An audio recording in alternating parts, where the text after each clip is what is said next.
3733. Casación que llega a la Corte. El ponente fue el doctor José Ibáñez. Tiene que ver con prescripción, falsedad ideológica en documento público, fraude procesal, asesoramiento y otras situaciones ilegales. Con base en la reseña anterior, no asiste la razón al defensor cuando insiste en que al momento de quedar en firme la resolución de acusación ya habían transcurrido más de 5 años para predicar la prescripción de la acción penal de la conducta de asesoramiento ilegal, porque primero, los hechos datan según la denuncia a principios del año 2002. Segundo, el defensor cuenta erróneamente y sin interrupción el tiempo prescriptivo desde la fecha de la comisión de los hechos. Tercero, la prescripción mínima para los servidores públicos es de 6 años y 8 meses. La realidad procesal muestra que la ejecutoria de la resolución de acusación fue el 26 de diciembre del 2007. Y 5, para el caso de la prescripción en la fase instructiva, hubiera sido posible en el año 2008, para cuando entonces la resolución de acusación se había proferido y ya estaba en firme y se produjo entonces la interrupción de la misma. Del estudio dogmático fluye que esta especie de falsedad documental requiere sujeto activo calificado, un servidor público que en ejercicio de funciones realice la conducta típica. La acción alude a la extensión de un documento público con actitud probatoria en el que se consigna una mendacidad o se calla u oculta maliciosamente la verdad, y se agrega que según el artículo 251 del Código de Procedimiento Civil, documento público es el otorgado por un funcionario en ejercicio de su cargo o con su intervención. La naturaleza pública de los documentos reside en que su formación o creación convenga y provenga del ejercicio de las funciones públicas. Como en nuestro ordenamiento jurídico, de una parte, no hay empleo público sin atribuciones determinadas en la ley o el reglamento, solo en ese marco de competencia se puede extender esa clase de documentos. Pero además, el funcionario y servidor público no solo responde con el ejercicio de sus funciones, sino con la omisión y extralimitación de ellas. Este es otro marco para observar en el caso concreto. Adicionalmente, tendrán esa categoría aquellos en que el servidor público, sin participar en su otorgamiento, los avala haciendo uso de la facultad de autenticación que ostenta. Así es la fuente la que califica el documento como público o privado, cumpliendo con los requisitos formales. Igualmente, la falsedad ideológica se presenta cuando se incluyen declaraciones contrarias a la verdad.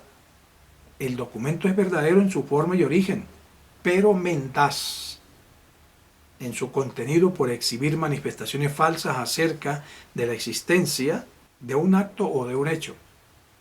Así, el acto o el hecho es presentado como veraz sin haber ocurrido en la vida real, o habiendo sucedido en determinada forma, es demostrado de otro modo. De las pruebas que obran en el plenario emerge demostrada la materialización del ataque contra la fe pública. Primero, el oficio fue expedido y suscrito por autoridad judicial, esto es por el juez primero promiscuo municipal de Algeciras, Huila, con membrete de juzgado y utilizando la franquicia.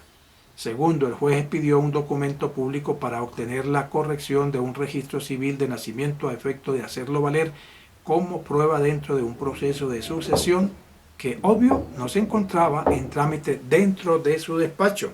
Debe resaltarse que para la corrección de un registro civil debe adelantarse un proceso cuya decisión final es la orden de enmienda, de tal forma que el oficio del juez acusado, al disponer la corrección, faltó a la verdad, pues dio a entender maliciosamente que la actuación se cumplía en el juzgado a su cargo. En suma, es evidente entonces que el doctor, omitimos el nombre, faltó a la verdad en el escrito cuando hizo ver el documento como una actuación jurídica o judicial de ese juzgado. Las pruebas patentizan que el fraude procesal se estructuró en la medida que se incluyó en error al registrador a través de un oficio disfrazado de una mera petición y se obtuvo por ese medio la corrección y posterior envío del registro civil.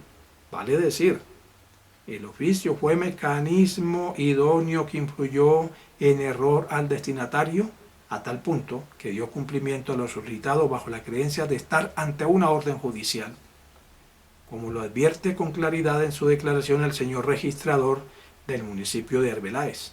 Lo anterior se corrobora en tanto el mismo señor Parr reconoce en su indagatoria que requirió al registrador por un favor que le pidió su esposa, a la cual no se podía negar, por lo que decidió hacerlo por escrito por ser la vía más expedita. De otra parte, la defensa argumenta el agotamiento del procedimiento referente a los registros civiles, lo cual choca con lo demostrado en el proceso, pues el enjuiciado solicitó la corrección del registro civil de nacimiento sin estar legitimado para ello, omitiendo el trámite propio para esta clase de requerimientos, como lo es el estipulado en el decreto 1260 del 70, modificado por el decreto 999 del 88, artículo 95 y artículo 649 del Código de Procedimiento Civil.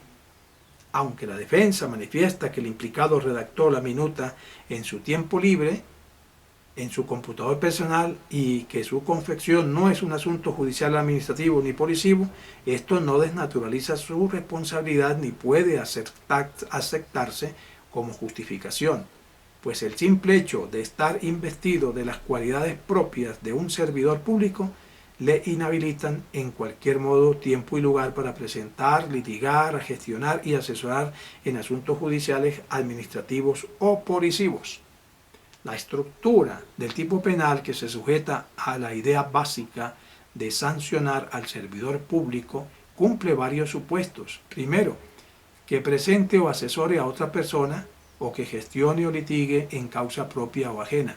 Segundo, que esa actuación se cumpla de manera ilegal. Tercero, que esa asesoría, litigio, representación o gestión se cumpla dentro o en relación con un asunto de naturaleza judicial, administrativa o policiva.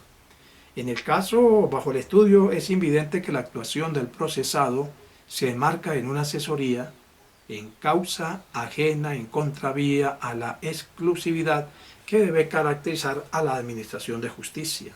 La elaboración de la minuta previa a la extensión de una escritura pública, cuando se cumple en contraprestación económica, es acto propio de un abogado litigante o asesor jurídico, extraño e incompatible con la función constitucional y legal de un juez de la República. Se extralimitó, luego violó la ley.